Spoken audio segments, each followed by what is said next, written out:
بسم اللہ الرحمن الرحیم۔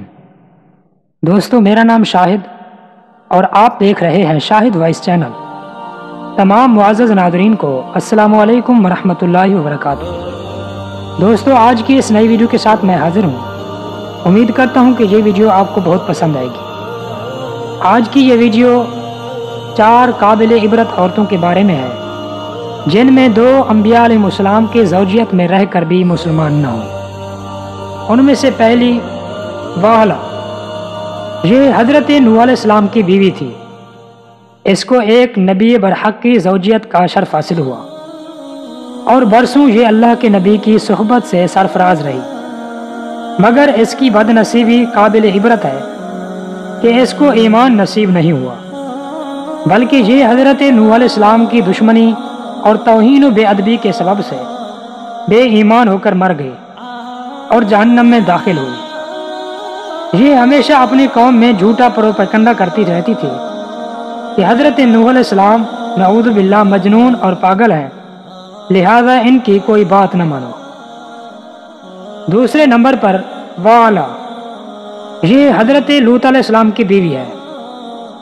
یہ بھی اللہ کے ایک جلیل القدر نبی کی زوجیت و صحبت سے برسوں سرفراز رہی، مگر اس کے سر پر بد نصیبی کا ایسا شیطان سوار ہوا کہ سچے دل سے کبھی ایمان نہیں لائی، بلکہ عمر بھر منافق رہی اور اپنے نفاق کو چھپاتی رہی۔ جب قوم لوط پر عذاب آیا اور پتھروں کی بارش ہونے لگی تو اس وقت حضرت لوط علیہ السلام اپنے گھر والوں اور مومنین کو ساتھ لے کر بستی سے باہر چلے گئے۔ والا بھی آپ کے ساتھ تھی۔ آپ نے فرما دیا تھا کہ کوئی شخص بستی کی طرف نہ دیکھے ورنہ وہ بھی عذاب میں مبتلا ہو جائے گا۔ چنانچہ آپ کے ساتھ والوں میں سے کسی نے بھی بستی کی طرف نہیں دیکھا اور سب عذاب سے محفوظ رہے، لیکن والا چونکہ منافق تھی، اس نے حضرت لوط علیہ السلام کے فرمان کو ٹھکرا کر بستی کی طرف دیکھ لیا اور شہر کو الٹ پلٹ ہوتے دیکھ کر چلانے لگی کہ یا قوماہو، ہائے میری قوم۔ یہ زبان سے نکلتے ہی ناگہاں عذاب کا ایک پتھر اس کو بھی لگا اور یہ بھی ہلاک ہو کر جہنم رسید ہو گئی۔ تیسرے نمبر پر بی بی آسیہ رضی اللہ تعالیٰ عنہ، حضرت سیدہ آسیہ بنت مزاحم رضی اللہ تعالیٰ عنہما یہ فرعون کی بیوی ہیں۔ فرعون تو حضرت موسیٰ علیہ السلام کا بدترین دشمن تھا، لیکن حضرت آسیہ رضی اللہ تعالیٰ عنہ نے جب جادوگروں کو حضرت موسیٰ علیہ السلام کے مقابلہ میں مغلوب ہوتے دیکھ لیا تو فوراً ان کے دل میں ایمان کا نور چمک اٹھا اور وہ ایمان لے آئیں۔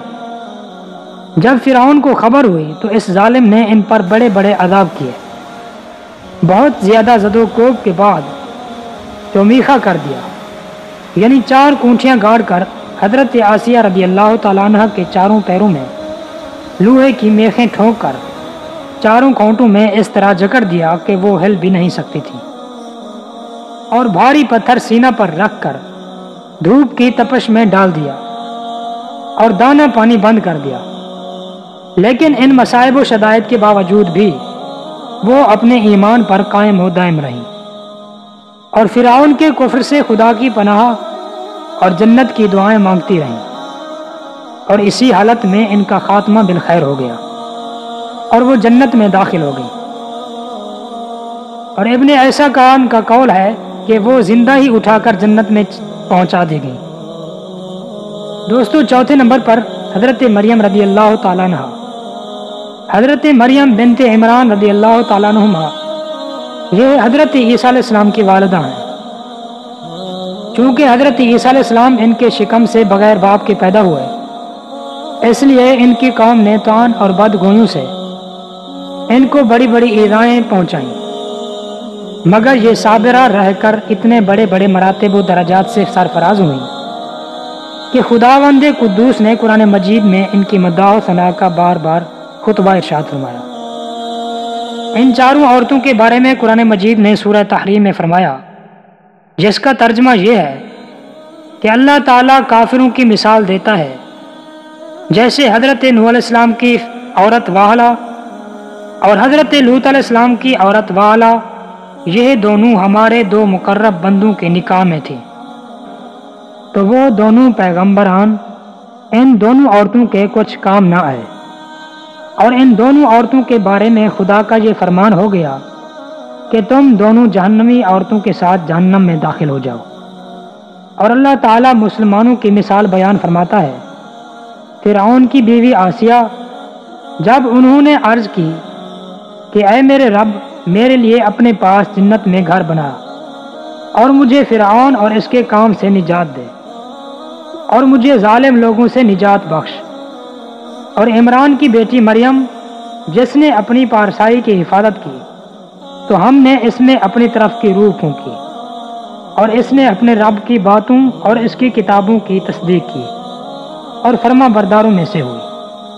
تو درس ہدایت یہ ہے کہ واہلا اور والا دونوں نبی کی بیویاں ہو کر کفر و نفاق میں گرفتار ہو کر جہنم رسید ہوئیں، اور فرعون جیسے کافر کی بیوی حضرت آسیہ رضی اللہ تعالی عنہ ایمان کامل کی دولت پا کر جنت میں داخل ہوئی، اور حضرت آسیہ رضی اللہ تعالی عنہ حق ظاہر ہو جانے کے بعد اس طرح ایمان لائیں کہ فرعون کے گھر کے سب آرام و راحت کو ٹھکرا دیا، اور بے پناہ تکلیفوں اور ایذاؤں کے باوجود اپنے ایمان پر قائم رہیں۔ بلا شبہ یہ باتیں قابل عبرت ہیں۔ تو دوستو، امید کرتا ہوں کہ یہ مختصر سی ویڈیو آپ کو پسند آئی ہوگی۔ اگر پسند آئی تو ویڈیو کو لازمی لائک کر دینا اور چینل کو بھی سبسکرائب کر دینا، تو ساتھ میں بیل آئیکن بھی دبا دیجیے گا تاکہ ہماری ہر نئی آنے والی اس طرح کی اسلامک نوٹیفیکیشن آپ تک جلد از جلد پہنچ سکیں۔ تب تک کے لیے اللہ حافظ۔